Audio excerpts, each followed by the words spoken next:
Hello again. In case you didn't get it, that was a Jack Benny quote. I am deeply frustrated. You remember that Byron yesterday said they were both members of the Hillcrest Country Club, but I have been unable to verify whether Eric, Wolfgang, and Jack ever played golf together. And I've had Troy Dixon working on it, and he's done wonderfully, and it's very frustrating, and it has nothing to do with this talk. I'd have found a way, but it really doesn't. Now, it is generally accepted as fact that the Bard Music Festival audience is the most rugged, intrepid, knowledgeable, and resilient assemblage of listeners in the larger music world. But even this fearless bunch may have trouble with Schoenberg's Opus 47. This is because we don't often get these days to experience a work that adheres pretty strictly to the 12-tone method that Schoenberg himself formulated in the 1920s and which has been, even in its heyday, more talked about, generally in negative terms, than listened to. Now, Opus 47, for violin with piano accompaniment, his last instrumental work, dates from 1949 when the composer was 75. Many a pre-concert lecturer would tell you that the technical details of such a work should be of no importance to the listener. There is some merit to that opinion. My sense is that our group has at least some curiosity, a modicum of curiosity, as to what it means to adopt a serial approach to music composition. In this instance, Schoenberg began by choosing an ordering of the 12 notes of the chromatic scale. His intention was to treat the pitches equally, avoiding the hierarchy usual in tonal music, where especially the tonic and dominant notes, first and fifth of the scale, were always privileged. For Schoenberg, each pitch would not come back until the other 11 were sounded. An exception is made for an immediate echoing. Compressed within one octave, this ordering sounds like this.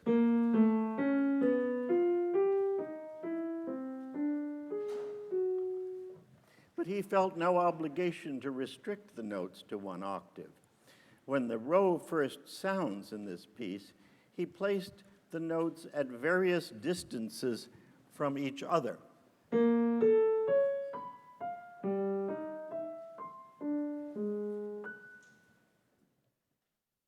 He also felt free on occasion to reverse the ordering. Instead of 1, 2, 3, 4, 5, etc., 12, 11, 10, 9, 8, etc. That would be the retrograde version. And he would even invert the intervals as though placing a mirror under the row so that a leap of a third up would become a leap of a third down, resulting in a new succession of pitches. So instead of etc.,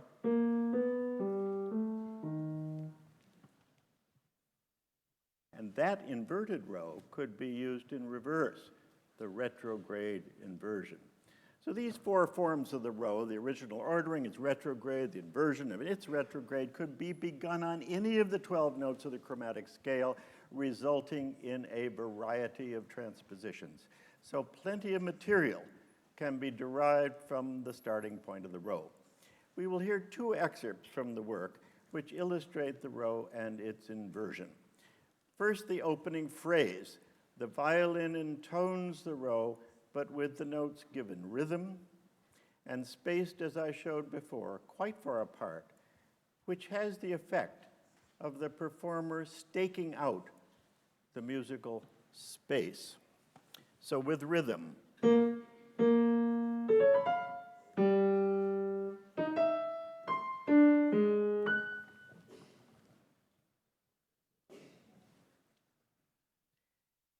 Against this, the piano bases its punctuating chords on the inversion of the row, but starting at a new pitch level. And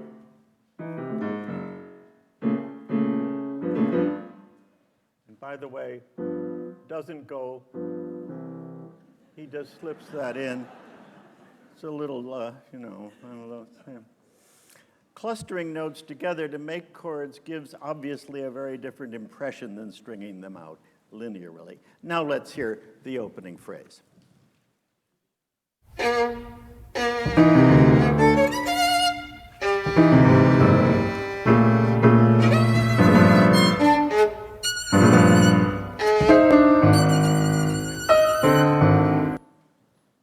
About 3 minutes into this 9-minute piece, the violin appears in the high register against a tinkling piano accompaniment.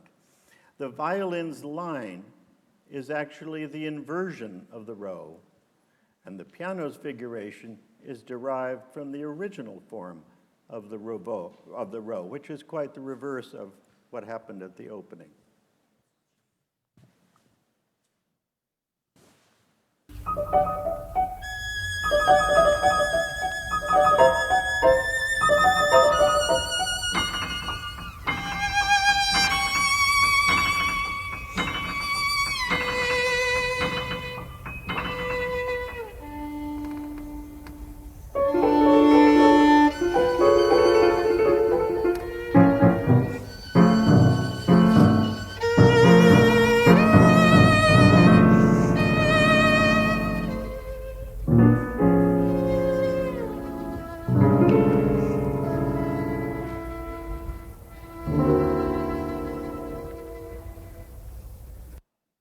Now comes the moment when I say, fascinating though it all is, feel free to ignore everything I've said about the row and its derivatives, so as to listen to the piece freshly, without complicating technicalities.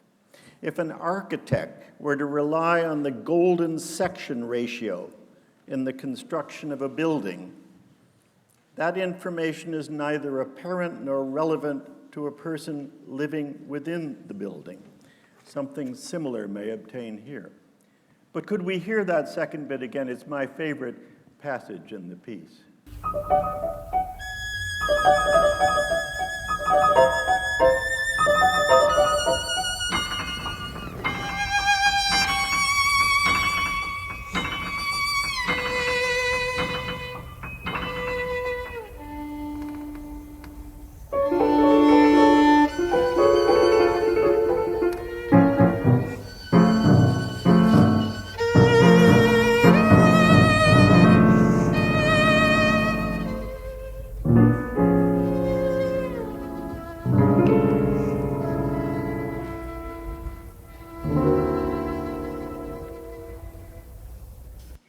You will read that Schoenberg composed the violin part in its entirety before adding the piano, a most unusual procedure reminiscent of the medieval period when voices were added successively to a chant melody. I suspect that he originally planned it to be a piece for violin alone, then changed his mind. This does not minimize the importance of the piano part, which Schoenberg actually considered orchestrating near the end of his life. One thing clear about 12-tone music, the idiom is necessarily chromatic, densely chromatic. Tonality, on the other hand, is created by leaving out notes of the chromatic scale. But it's surely possible to be chromatic, maybe not densely chromatic, and tonal at the same time, as the first movement of Korngold's String Quartet No. 3 reminds us. The opening theme is restless and slithering.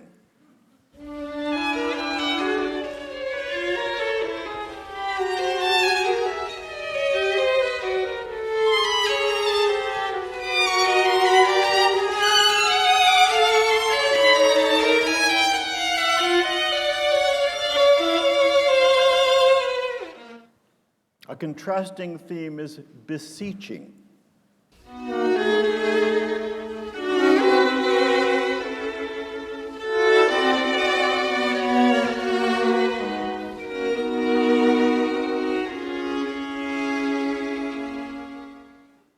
A third idea, lighter in tone, makes a clear cadence in C major.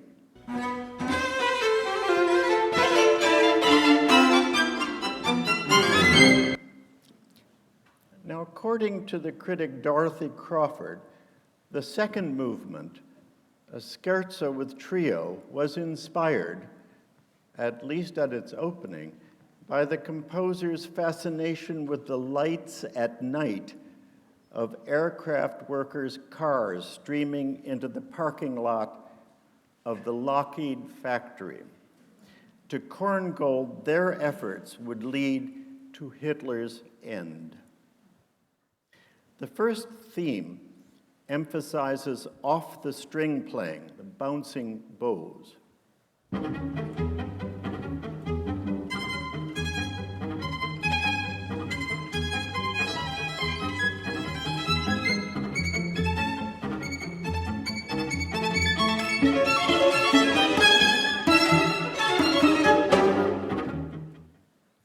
The trio section could hardly be more contrasting.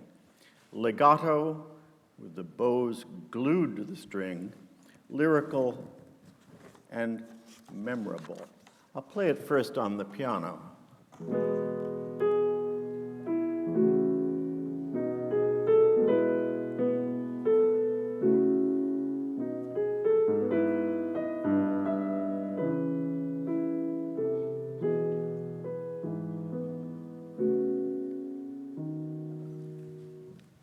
The strings is a little intro first.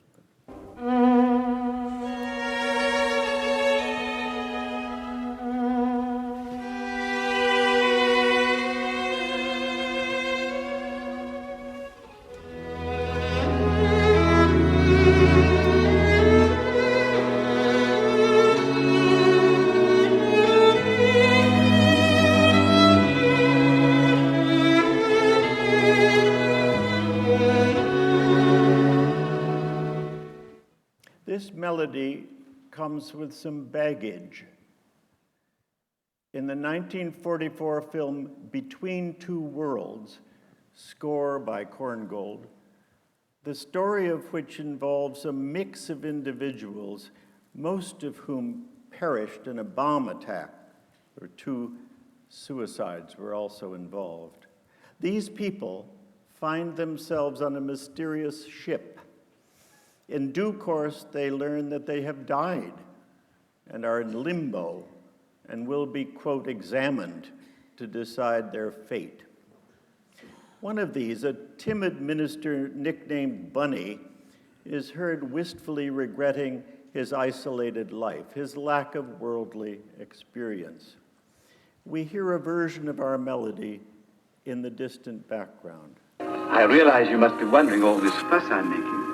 Now, you're people of the world. You've traveled. But I'd never let mine perish. That's why this year I made up my mind I was going to make the trip to America.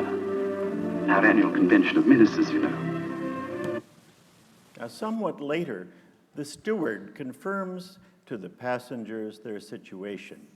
Again, Bunny speaks, and the melody in minor key can be heard just barely. Then it's true? True that we're dead, sir? Yes, quite true. But believe me, sir, there's nothing here to be frightened of in the least. And all my new resolutions to go out into the world, the convention, to work really among the people in my parish, a new work, a new beginning for me.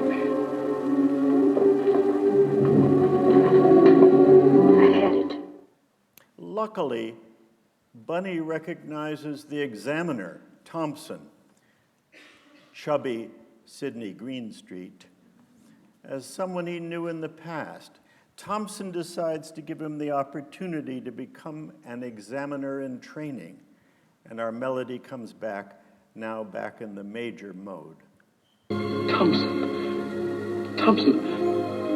are you telling me I haven't lost my job? Of course you haven't lost it. You haven't started it.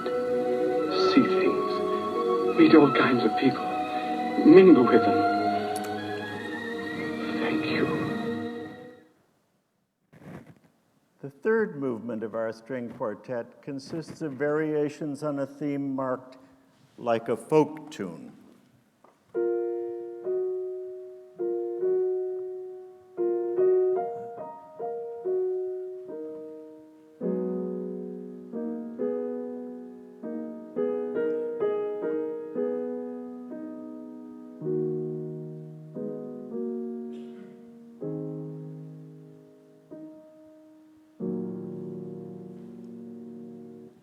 Strings.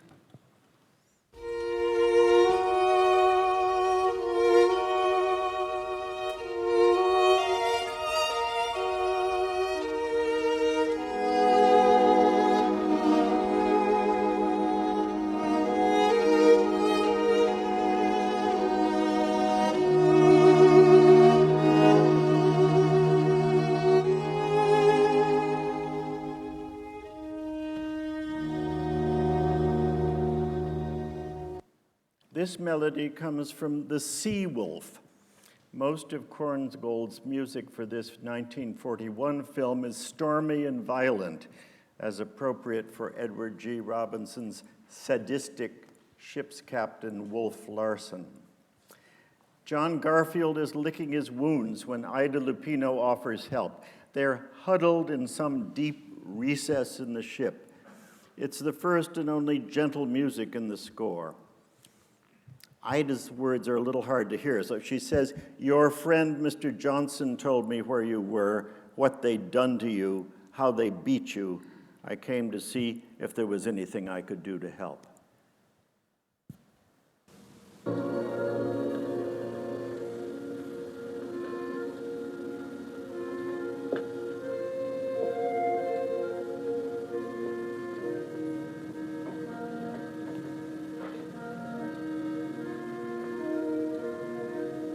What do you want?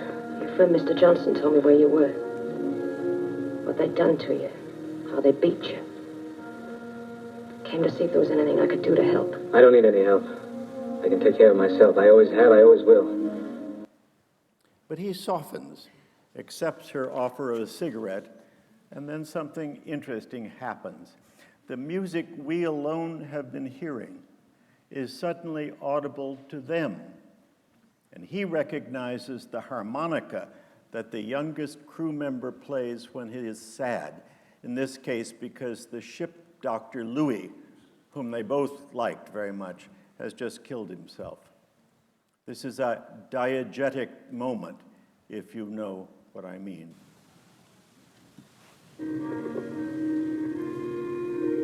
Listen, that's the kid. Whenever he's sad, he plays that harmonica. He makes up the songs. He's good, ain't he? I guess he's playing that one for Louis.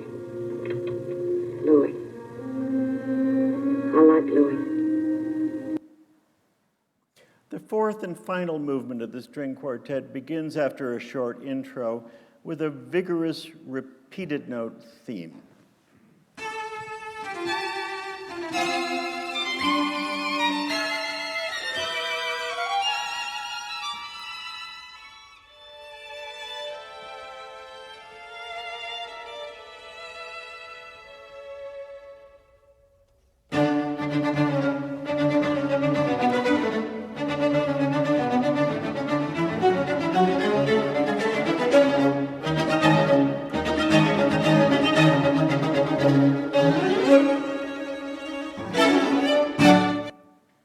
But it's a second theme, jaunty in spirit, that relates to film music, but in the opposite direction. It was written first and then employed the following year in a movie score, Devotion, about the Bronte family.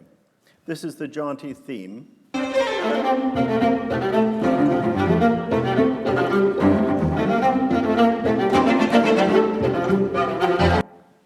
We hear hear it in the film as Father Bronte converses uneasily with Aunt Elizabeth Branwell. Where is Emily? She's assisting Mr. Nichols with the Sunday school class.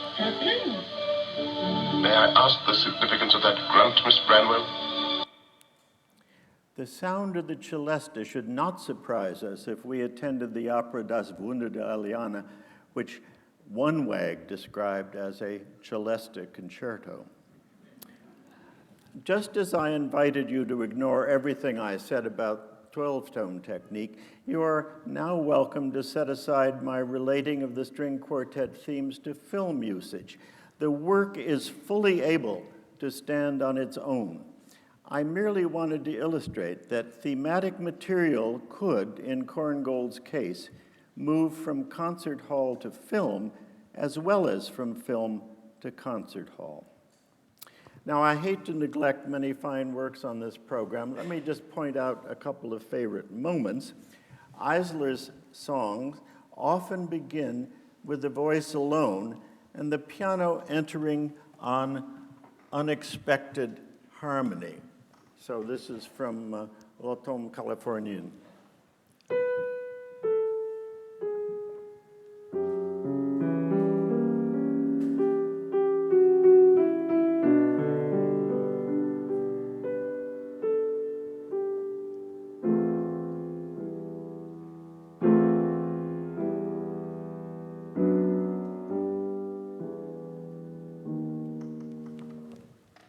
Or, Die Stadt ist nach den Engeln genannt.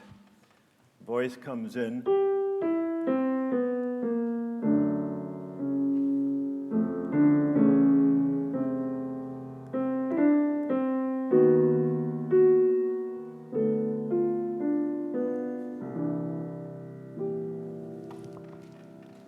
I'd also like to point out the extraordinary contrast between the fifth and sixth of Ernst Toch's profiles. Here's the very expressive fifth movement.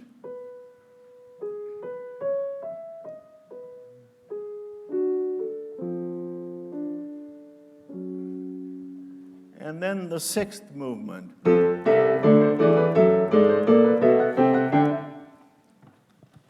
Which is marked vigorous hammered. Note hammered.